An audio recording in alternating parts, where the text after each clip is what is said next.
All right, let's see here. All right, so hey everyone, my name is John Leider. I am the creator and author of Vuetify.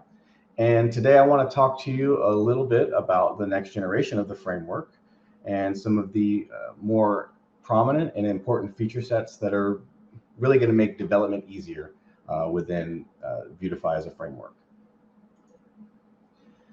So some of the new things that are coming in version 3, in fact, well, version 3 has already been released. We're actually on 3.1, but some of the big takeaways are we now have a global application default system for all of components. We have a rewritten theme system and animation system. We now have a expanded layout, multiple nested system. We have brand new component interfaces for interacting with things like vCard or vButton for more concise code. We have some improved developer experience features with application presets for generating new projects and developing with Vuetify, including type hints and support in VS Code and JetBrains products for IntelliSense, and a revamped documentation with improved API descriptions and more resources available for you to interact with Vuetify. So first, I'm going to talk a little bit about the global defaults. So the global defaults is a new system that allows you to define the default properties that are used for components in your application. Using the provide inject system from Vue 3, we're able to take these properties for your application and pass them down to the templates to be injected by the targeted components. And what this allows you to do is have a much more simple interface when working in your templates, where you can reduce the need to have every component either created as a separate wrapper component or specifically writing the props in all of your templates, which is very mundane. So now that you can configure everything at the root, it provides a little bit of flexibility for the application to do things like nested defaults.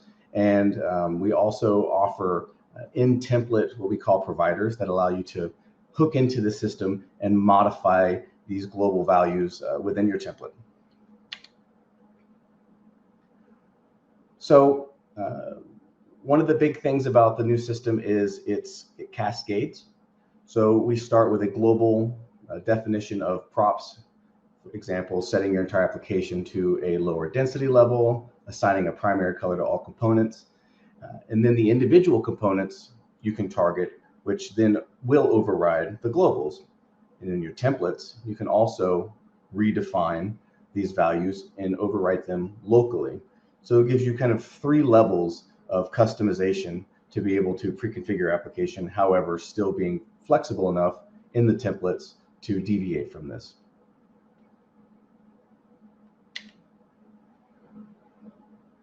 So in this example here is just kind of showing you how we take the global defined defaults, we take all of the component specific defaults, and then nested defaults. And we provide those to all the templates that are then injected by each individual component. So looking at the example right here, again, we have a globally defined density, globally defined color. And then we also have nested defaults in the case of vCard and vButton. So what we're able to say here is that when vButton is inside of a vCard, apply these defaults to it. And these will then merge with the specific component defined defaults and then the global. And it just gives you a lot of flexibility in how you build your templates, and it's a lot more scalable and much easier to work with. Pretty much you have unlimited default options for configuring your own design system. All right, next thing I want to talk about here is our layout system. So in version 2, okay, it doesn't look like this graphic is going to play. This might be a limitation of this software. But what the graphic was meant to display is in version 2, we only had one level of layout. This was your global application layout, and having nested layout components like navigation drawer, application bar, bottom navigation only worked properly at the root level.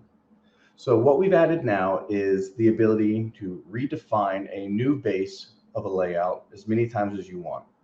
And we have also enabled the ability for you to hook in to this layout system, either inline in the template or with custom components, and say, hey, this is going to be part of the Vuetify layout with these particular parameters.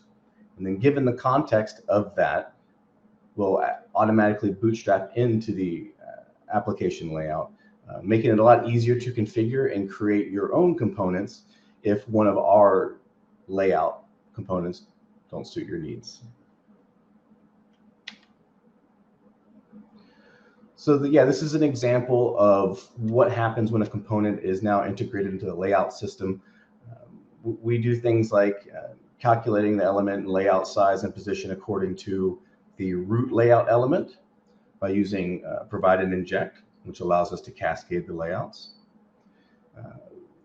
Whenever you register these components, we're returned with some information that we're able to use to apply the proper styling to the main or the nested V layout component that you have. There's a couple of new global systems and updated global systems that I want to talk about as well. One of the first ones, and this is one of my particular favorites in version 3, is the ability to alias and create virtual components. So one of the things that was cumbersome in version 2 was you may have a design system with 2 or 3 different types of buttons, and you were forced into 1 to 2 scenarios. You either created a custom component for each of those scenarios with predefined properties on it, or you created a single component that you would take properties and determine by what you gave it to what you bind to your instance. Now what we can do is import the default Vuetify components and provide them with an alias. And what this alias does is it hooks in to the default system and provides you the ability to define default values for this aliased component. So in this instance right here, implementing our design system, we have a card button, we have a dialog button, and we have a submit button. All of those are now going to implement or extend VButton. And once those are registered, we can now supply them with global default values that configure them for each of their own particular default settings. They still work with nesting. They still work with globals. And instead of having to create a component file, now you can just reference that inline in the template, and it's automatically ready for you. One of the other big things as well is that it's way easier to white label. This is one of the big issues with version 2 as well, is the seemingly constraint of design deviation from what the core of the framework was. And this was one of the features to try to improve the ability for users to create a custom design system that could be completely different from Vuetify, but making it easy to do. We have an updated localization system. We have full support for all of the 35 previous languages in version 2, but now we have RTL is built into the language, so you no longer have to configure both, where you change a language and then have to determine whether or not you set RTL. We do that automatically. We also provide inline template providers. Just in the similar sense that we have the defaults and the theme providers, the locale provider allows you to further adjust the current localization and RTL status in line in your template. So if you have an application that needs to display multiple languages at once, you can now do this in contained windows or for a variety of other use cases.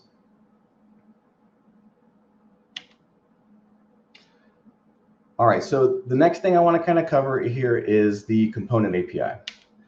Now, one of the things that Vuetify has been known for is its extensive API and the design continuity throughout.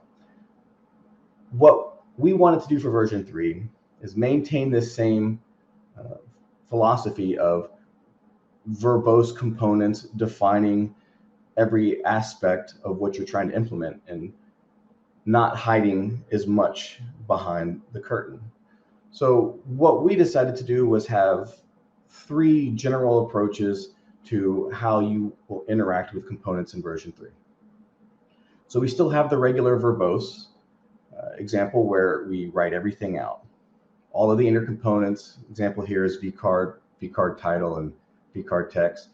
We write out each individual component, which gives you the maximum flexibility to customize your implementation of our components as easy as possible.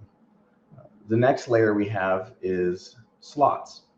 So maybe you want to interact or provide some custom styling detail within these different sections of a component, but you don't want to have to put the components in there. You don't want to have to write that out or determine specifically where it goes. So you can now use slots, and we will automatically generate these components for you with the inner contents. Then we have the third approach, which is through props. So if you don't have the need to define any custom template or excuse me, any custom markup, and you don't have a desire to verbosely write everything out, you can now pass a variety of properties. In this example, we're showing title and text. And then we will not only automatically generate this for you, but you avoid having to write additional markup. And then the greatest part about all this is they can mix and match. So you can use a combination of both, whichever suits your needs, and they're all valid. They all work and are styled exactly the same. And it makes it easier to work in your templates. This is another GIF that should be playing right now, but it was meant to highlight our new, one of our new combined property systems, density. And so we've went back into the framework and over time noticed that we have grown the API in certain areas and certain components where there are multiple exclusive properties that work. They don't work in tandem with other ones. And in this instance, the density property, we have taken the dense prop and we have implemented the Material Design 3 specification of default, comfortable, and compact. And now these, instead of being Boolean props, are going to be text-based. So if you want to use position on a component, as opposed to using absolute or fixed as Boolean properties, now we have that as a single text property. Another good example of this is variants.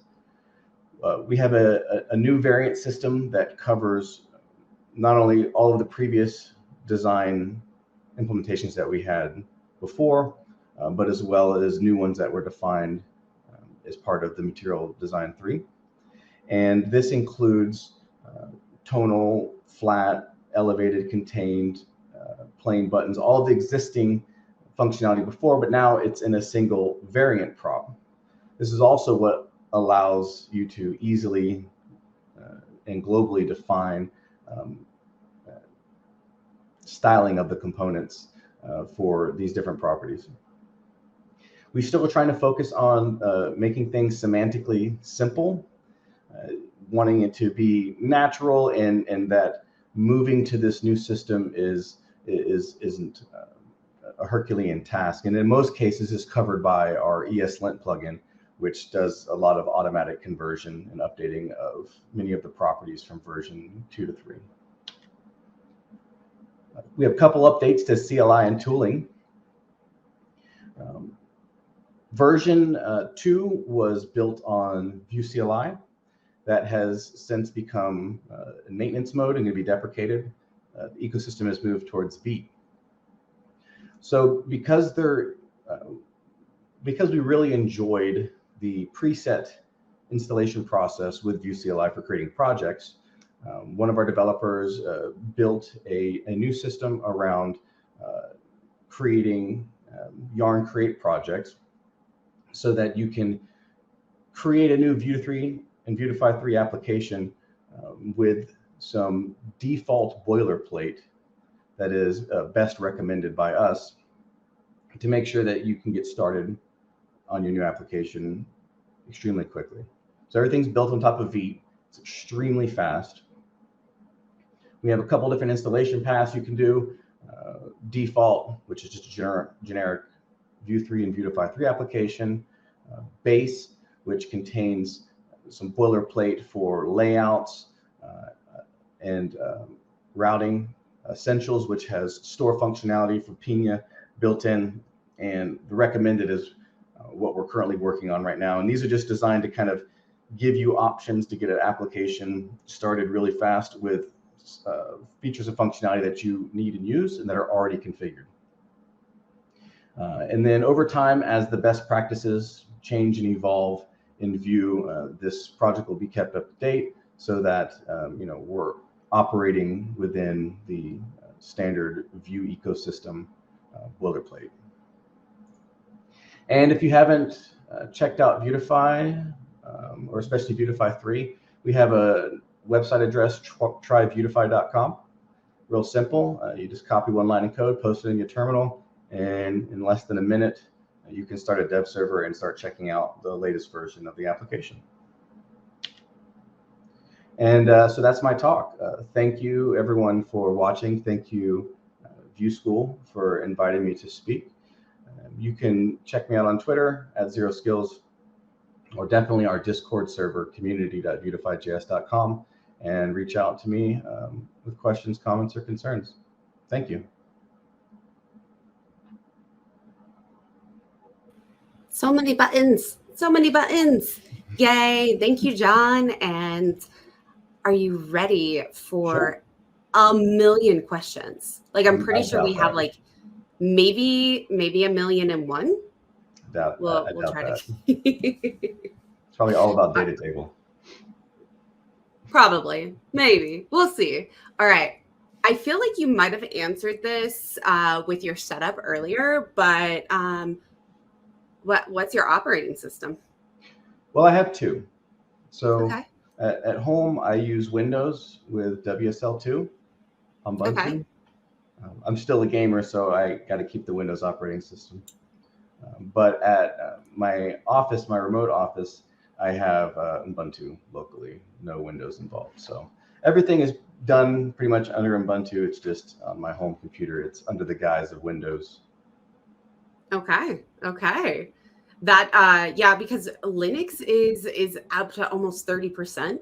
Mac OS is down to 49%, but Windows is starting to get there. It's almost up to 20%. So I'm glad we're starting to get more, see more diversity. Now, more to like what you specifically do, can you mention your various roles in the Vuetify team and what projects you have worked on? Okay. As far as projects that I've worked on, it's pretty much been exclusively, and when I'm assuming they mean projects, I'm assuming open source, has been exclusively Vuetify just because of the scale. I can always find something to do.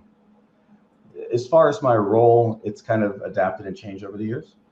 When I first got into Vue when it was in Alpha 13, and I kind of got a head start on everyone. And in version 1 and version 2, I had already been working with the software for quite a while. Because of our slow take on to version 3, the technical prowess was more so with some of our developers like Kale and Albert. So over the course of version 2 to version 3, I've kind of transitioned from the primary architecture developer to kind of more linear with some of the other developers on the pieces that they're working on. And a lot of my focus has been being the glue of all these different parts and kind of pulling them together. We have a very large ecosystem and not as many contributors as you might think for such a large project. So I kind of wear a lot of different hats, from doing our design stuff to any sort of, we have our, obviously the large Vuetify documentation for version 3 was completely rewritten. So a lot of work on providing that information for users. And so yeah, I end up wearing a lot of hats, less development nowadays than it used to be. I'm also older with kids now, so it's a little bit harder to work like I used to. But yeah, that's pretty much I'm moving more into like a CTO-ish role. I'm hoping to stay developing as long as possible. Okay. And I feel like you did answer this next question a little bit, talking about that you're the glue and, especially with not as many contributors as one might think. How do you collaborate as a team? But also I want to add in, especially since when you're producing so much with a smaller team than a lot of people may think, like, how do you get stuff done? I'd like to think it's because I surrounded myself with smart people and I just listen to them. I try to be very humble and take a lot into account, more so than my own opinion as far as direction to take things. I think that's, if I were to have to say if there were any one strength, it would be that, is trying to be very humble, and you attract and are able to keep better quality people. And I think that's probably been, the most successful part, because a lot of the team, we just interact and work well together. And I think that's why we're able to produce so much on little. There are obviously challenges with that, because the way nature of open source is, contributions and activity, even from the core members, will wax and wane over the years or over time, because that's just the nature of things. So that is kind of a complex thing to deal with nowadays, because it's a lot harder to find core team members. The members that I found now actually I found most of them in 2017. So wow. It's been the same people for a very long time. So yeah, hopefully that answers the question. I do believe it does. I have like another follow-up question on it, so I'm going to leave this one on screen.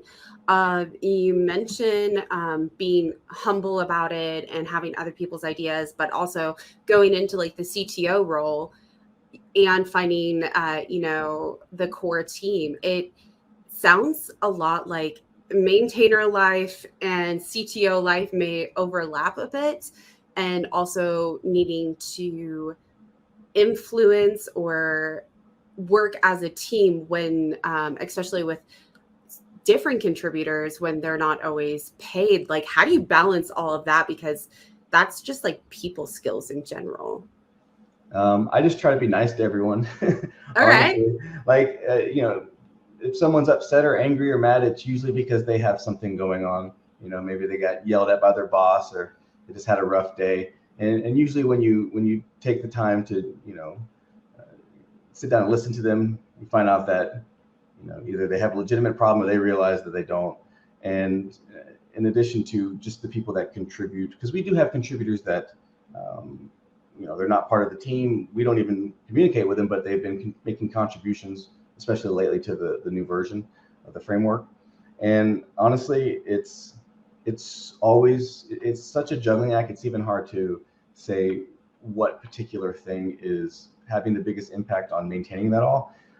Possibly if I had to pick one thing, it might be the tooling located around how we use Vuetify as a whole, how everything is automated, how we have, as much automated as possible to make it our job as little. So, it's like if I do a release, it's 2 buttons basically, and we can initiate and start a release, where it does all this complex stuff that over the years we have abstracted and added onto this process. But now we do a lot less. Like when I first was working on Vuetify, early days, I used to handwrite all of the patch notes, right? So we don't do that anymore. So just kind of things like that over time, I think, has helped us be as efficient as possible. Maybe that's what it is. We're just extremely efficient in what we do.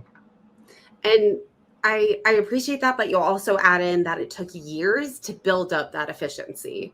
Like it's not, I feel like for anybody that may be wanting to start their own projects or shows or contribute, these are not things that necessarily are done overnight. They take time. And you led into like the release and what you did there. And with the release of Vuetify 3, what's next for Vuetify? Like, or your top favorites? Sure. So we've one of the things that we released in December, which was a little sooner than we thought it would be, was version 3.1, because we've added a new feature called Labs. And the idea of Labs is that one of the benefits of having all the, or excuse me, the detriments of having so much API coverage of API on components is that they can be very complex to port over. And in a lot of cases, we have components that are like 85, 90%, but they're not feature parity. And we don't want to release it in that state. But we also recognize the fact that this 10% API that isn't implemented yet may not be needed. Most people won't need it. So Labs is a new channel where we can put components that are basically to the finish line, but in an alpha state release, so that the users can use it seamlessly with Vuetify. And one of the things that we released in that is data tables, which is highly requested. And we have a virtual scroll. And then we have a couple other components that are in the pipeline, namely what's one is going to be calendar. So it just gives us an opportunity to get stuff out to users and even get more testing than normal. So the focus even going forward, even past 3.1, what we're kind of looking at right now, we have a big push to finish the documentation, like polishing up some things. There have been massive improvements to how we teach users to use the components as opposed to just dumping a bunch of examples on the page. And then we're also working on expanding the default system and making it easier and more exposed for people to hook their own components into it and then utilize our underlying functionality with those defaults within their internal components to make it easier to configure. Thank you for that. And we definitely have, I'm going through the questions we have so far just to try to weed out any duplications and I have one that is how to upgrade from Vuetify 2 to Vuetify 3, but then also what is the best way from Vuetify 1 to 3. So could you recap those for us real quick? Well, if you're at version 1, I would say start a new project and start porting directly from over there. We actually have a guide from 1 to 1.5, 1.5 to 2, and 2 to 3. But that big of a jump, you're probably going to want to have a separate project and port over individual functionality. Going from version 2 to version 3, so we have we have a ESLint plugin that has automated quite a bit of the changes from utility class name changes to properties that have moved from Boolean to string based, and for most applications, 80% plus, we're finding that the ESLint plugin takes care of pretty much most everything they have. We do have a separate upgrade guide. Unfortunately, it is a little bit behind because the person that was working on it has gone AWOL, but we are constantly trying to get additional information out of there to make it easy for people to get upgraded. But those are the two biggest resources. We do have a guide that's on the version 3 documentation, which is v3.vuetifyjs.com, and kind of goes into more detail with that. And yeah, just going to have to watch for updates. It's going to be improved, but it's not there yet. That's everybody's life goals, is that we're always working on stuff. It's never ending, but we'll get there, and it's always improving, which is, I think, one of the best things about software and frameworks. Now, any recommended patterns for building a large scale, see if I can talk today, large scale applications with Vuetify? Sure. So I'd say with the newest version, the best direction I could point anyone is to establish your design system and what your application is to look like, and then using the version 3 alias and defaults system, configuring that, and then using your own branded components within your application. It'll help you not only scale, but reduce technical debt. And from a development standpoint, I think that enables the most amount of flexibility. Otherwise, I would say that making sure that you're using a best in practice starting template with Vuetify 3, kind of like we have with our presets, because there's a lot of pre-built structure into that, which provides directions for users as far as where to put things. But yeah, ultimately, if you spend most of your time taking your design system and then using the new functionality for Vuetify to adapt that into the application, then you have a branded, you're not using directly, V button, you're using, your company, Z dash button, which is configured in your own particular way. And then you have that design system that you can use throughout, where you're not putting individual props and making it difficult to, or making it easy to step on your own foot. All right. And how does Vuetify 3 handle backwards compatibility with existing projects using earlier versions of Vuetify and Vue.js? Sure. So one of the big challenges with Vuetify 3 is, while there are things that have to change in your application to upgrade to Vuetify 3, there is still quite a bit that has nothing specifically to do with Vuetify 3, that is just something you would have to upgrade in Vue 3 in general. A good example would be vModel used to reference value and input, and now it's a custom name of model-value. This is a Vue 3 change. You have to make these changes to interact with certain components where you use models on Vuetify 3, but you would have to do this change anywhere. So there's those type of changes. So I can tell you there is not backwards compatibility with the previous version. What there is, though, is you can implement within your version 2 application, there is a separate Vue reactivity or Vue composition API implementation for version 2 that you can implement into your application, which is, in a lot of ways, it mimics what you're going to upgrade to when you do your upgrade, and that can ease the process a little bit. But as far as explicit, you can use version 3 with version 2. There's no direct backwards compatibility. Okay, good to know. Good to know. And I think this is quite the curious question of, do you use Vuetify internally? Oh, for everything.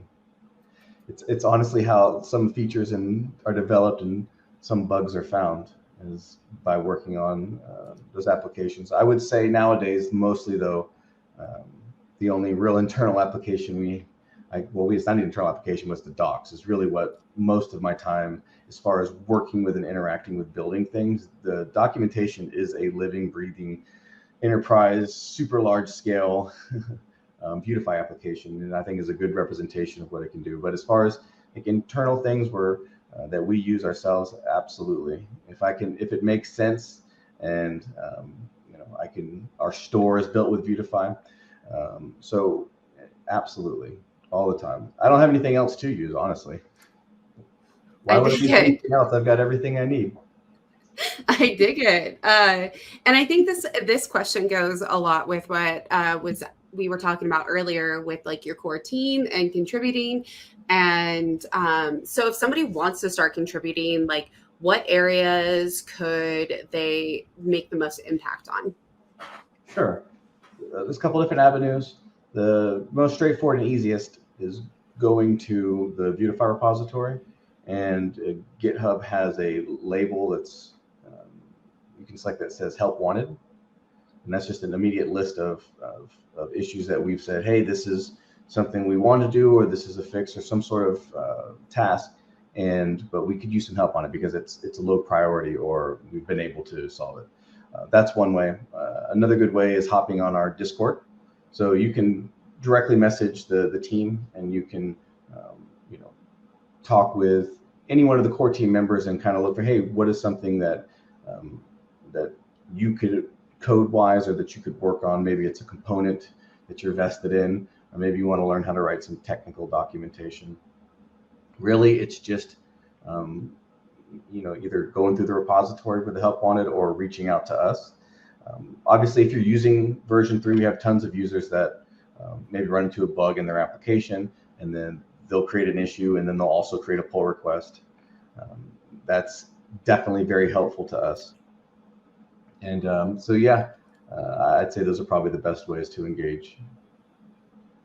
All right. And what is Vuetify Labs, and how does this feature help with my dev process? Sure. So Vuetify Labs is a development channel for Vuetify that allows us to put components that are not 100% feature parity with version 2 into allowing the users to actually utilize them before they are 100% API complete. So think about like maybe suspense in Vue. It works in it, but it's an experimental feature, so they're still working on things. They're not saying that the API is going to 100% stay concrete. And while we feel confident that our API is not going to change much further than what it is, it's still a possibility. So the labs is a way for us to, within semantic versioning properly, release these components, and then you can then use them now. And then whenever they leave lab status and they go to the main framework, it should be a seamless transition of not specifically saying, I want to use the labs version, and then we automatically import it for you. So it's just a way for you to start using and playing with components that are not 100% complete, but possibly don't. It's possible that you won't need the features that haven't been implemented yet too. So it just allows you to start working with things earlier on and get a head start when they are actually released on the live product. Very cool. Very cool. And how does Vuetify compare with UI libraries like ElementUI and Bootstrap Vue? Sure. So as far as comparison to any other UI library, I'd say that obviously I'm always going to feel that my implementation is superior, but I'd like to think that for all of the components that we have, we match pretty much any other library out there, probably 90% or more, and then our API is larger. So we have pretty much the exact same thing that the other UI libraries do, maybe less in some areas, maybe more, but we support more customization.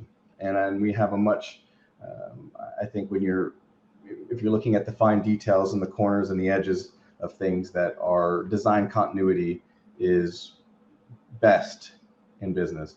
And then also because, Bootstrap Vue isn't on Vue 3, so that's not really a comparison, but ElementUI is, and admittedly I haven't spent much time in ElementUI, but historically everything has been, like I said, pretty much the same. So when you're, I think the biggest difference you would experience with Vuetify is that it's less of a UI library, but also more of a component framework that allows you, it kind of gives you all the things that you would need to build in your application, and just kind of makes the process more streamlined. Okay, I dig it. Now, I'm guessing you can you use Vuetify 3 with Nuxt 3 application? You can. We don't have an official guide right now because all Nuxt contributions have typically been from a community member from the Nuxt community. Myself or none of the team utilize Nuxt in our projects or any projects that we've been on. So it's not something that we have firsthand knowledge with. I do know that we have plenty of users in our Vuetify 3 discussion channel who have had no issues or very minor issues getting it working. But I think we're waiting to either get coordinated with someone who is extremely familiar with Nuxt, or take some additional time to make sure that we have addressed all the issues that we're seeing regarding Nuxt before we actually write an official guide. but yes, you can use it. And would that be something that you could use for contributors? Like if somebody is like really understanding Nuxt 3 and using it quite a bit to, help out there? Absolutely. Absolutely. Cool. We had a guy in the previous version, I think it was Alderund, I believe, and he was kind of the intermediary between Vuetify and the Vuetify community Nuxt module, and that was extremely helpful to us. And we can, still write a guide, but it's and instead we're confident that it's going to be something that's in line with what would work with Nuxt, or like the way that you would develop with Nuxt in their ecosystem. So great, thank you. And can I use Vuetify to create email templates? I mean, I don't see why not. If you can create a Vue application to make email templates, then yes. Vuetify is used in Chrome extensions, Electron, Cordova, regular web app, PWA. It's very flexible to where it can go. So honestly, that question depends upon is there a sub? I don't personally know, but is there a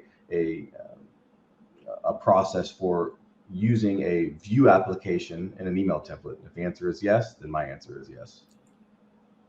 Thank you. And what happened to NPM? What's going on there? Slow. Okay. It's been improved over the years, and now there's also PNPM.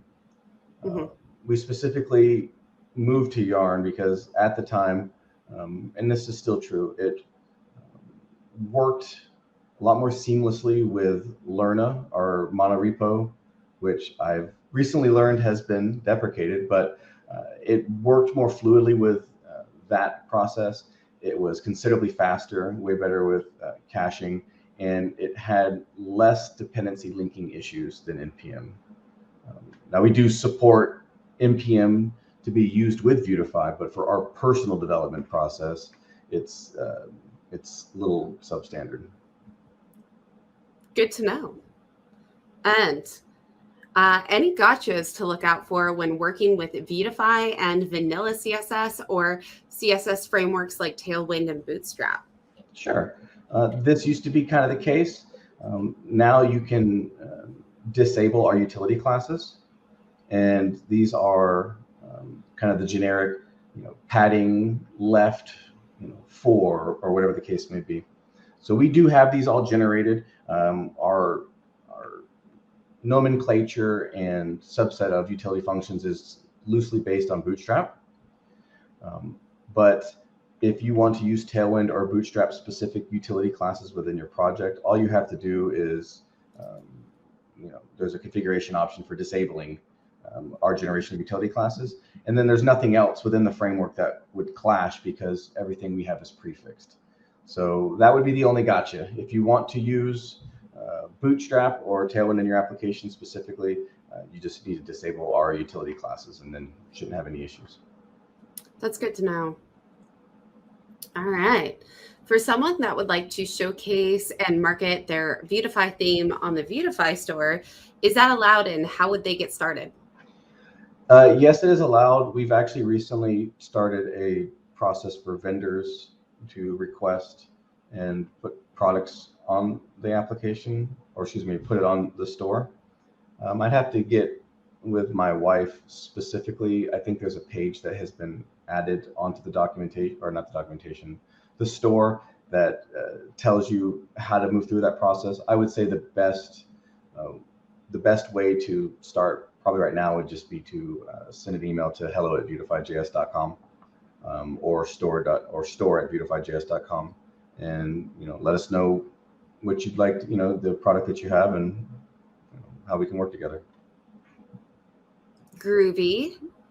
You still have a ton of questions coming, just to let you know. We're moving through them, but there's still a lot.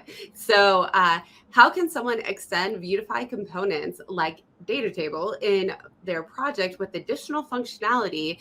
Is there something like inheritance? Sure. So this is one of the things that we're trying to solve with version 3.2. You can easily extend Vuetify components in the context of you create a custom component. You, for example, use data table in it, and then you set up a collection of properties that you are going to use in your component to interface with the data table, and let the rest, inherit through. In terms of the additional functionality, namely, you're more than likely going to be interacting with your custom component using props. So that's why in version 3.2 we're exposing the ability for users to, in templating component, hook into the default system, and then they can take their custom components that are wrapping the Vuetify components, and then they can not only configure those at a global level, but then they can say, well, data tables that are inside of this component are configured this way. And then you still have the ability inline and template to further overwrite those to enhance your customization options. So depending upon what the additional functionality is, chances are if it's new functionality, you would need to implement in your own component template, which I recommend anyways for that process. Yeah, so in 3.2 it'll be easy. You could still do it right now. You can still wrap it, but as far as being able to configure it using our system, that won't be available to the next version. Okay, thank you. And I feel like these next two are a little related. So I'm going to ask the first one and then go to the second one, and you can decide from there. Is it possible to change default fonts, typefaces for Vuetify components? And then the second one is, what would be the best way of creating a white label product using Vuetify? How would you change the colors, logos? They've had issues with buttons being illegible and having a lot of manual fixes. So both of them having to do more with like the customization of Vuetify. Sure. If you could go back to the first one. For sure. So fonts and typefaces, yes, you can. You've always been able to do that, but it has to be done through Sass, since we use, so the version 3, we had to move towards Sass modules in order to allow proper tree shaking of the Vuetify styles. And in version 3, we now actually generate a minimized CSS file. So unless you're making specific changes to that component or a piece of functionality within Vuetify with Sass variables, it doesn't have to recreate anything. But in terms of the font stuff, it's just changing a setting within the Sass. I think we even have a guide on the docs, but yeah, it's just changing it in the Sass file and then making sure that you import that font. If you're using one of our presets, we include Google's Web Font Loader and has this all pre-configured, and you can easily go in and just say, instead of bringing in Roboto, I want to bring in Open Sans, something along those lines. And as far as the next question goes, so the white labeling aspect. So this is where aliases come in. You use the aliases to take our components and extend them to create these virtual components. And then for the ones where you need to have, just like the previous data table question, where you need to maybe extend the functionality or implement your virtual components. So I'm just going to give an example. So we'll say I've created a Z card and a Z button and a Z avatar that are all extensions of Vuetify's components. And then I have some default values that I put in those. And let's say that I have another component that is a composition or collection of all three of those in some way, shape, or form.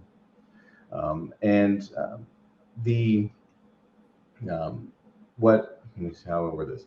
So yeah, you can, first of all, there's no colors in version 3 by default. So there is a theme, but nothing is specifically applied. But as far as, sorry, I'm having some brain fog here. I apologize. Let me move to the issues with buttons text being ineligible and having a lot of manual fixes. I would definitely need to see that. That doesn't seem, it might be an implementation thing. I haven't heard anything regarding that. So definitely reach out to me in Discord about that. But white labeling just comes down to taking what we have and making sure that you brand it with your prefixes and utilizing between the aliases and the default system, so that you're not directly referencing a V button. You're always referencing your namespaced component, so that you can always make easy updates. And yeah, in your template, it's less confusing because you're only interacting with your implementations that are utilizing Vuetify as opposed to Vuetify Inline. I hope that answers the white label question. It does. It does. And I think just for anybody that has not given a talk or done a panel or been on stage, is this takes a lot of cognitive work that I've been like, I'm like, I don't know what just happened. And cool. So I love that we've been able to give you so many back-to-back I appreciate it. questions and so many different ways. I will say the last one, and I kind of like this because I just want to hear how you explain it. Why should someone choose Vuetify as our last question? See how I could summarize this. I would say that someone should choose Vuetify when you compare the entire ecosystem supporting the framework, it vastly surpasses any other available options. And what I mean by that is from a developer standpoint, from a learning standpoint, from things like our community and being able to get help, being able to directly get help from the dev team through consulting, and our documentation quality, and just in general, everything that surrounds Vuetify. It makes the experience. I don't know if you've ever been developing an application and you kind of run into something you can't get past, and it's like a black hole. You don't know what you don't know, and you don't know what questions to ask. And it's like, where do I go? How do I get help? And especially in a professional environment, this can be even more important. So when it comes to Vuetify, we're trying to treat it as a product, but that's free for everything. So all of the things that you might expect to have with an enterprise level application like Vuetify, where you can get support and you have a lot of tooling and information surrounding using the product. It makes the entire developer experience the best. So it's going to save you money. Why should you choose Vuetify? It'll save you money in development cost. I love that, but I also love the fact that you mentioned about the community. And y'all, I know that we have people that are like 15 or more years like under their belt they just started like developing last week. And that community aspect is so important because I know I've been developing for 6 months now, and I went into a community, I asked for help, and they were like, learn the code and read the docs. And I'm like, dude, I literally just said, I don't know if this is the program or TypeScript or I don't know. And so I love that you mentioned that. And for everyone, thank you for like tuning in. Ask more questions. You can follow John on Twitter and definitely find out more, especially and follow Vuetify, because that's going to be a good place to find out new information as well as get links to the repo and find out more. Is there anything that I'm forgetting, John?